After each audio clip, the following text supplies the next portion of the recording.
guulwada siyaad isaga oo ka hadlaya noolaynta dhaqanka iyo hidada Soomaaliyeed iyo afkeeda la iloobay waxa uu si weyn u soo qaadqaaday qaayaha uu leeyahay ereyga la yiraahdo jaalle isagoo amuurta ka hadlaya bishii Juun 25 1971 waxa kamid ahaa ereyadiisii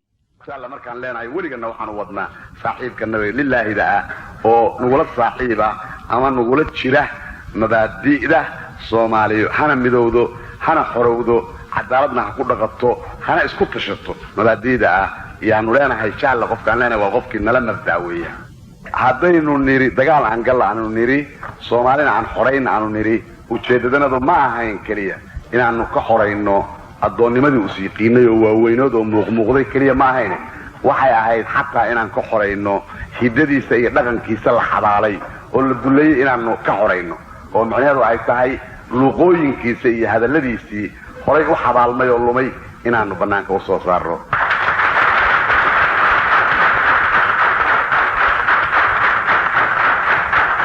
saasba ereyga la yiraahdo jaalle isku yimid bedelkii saaxiib looran lahaa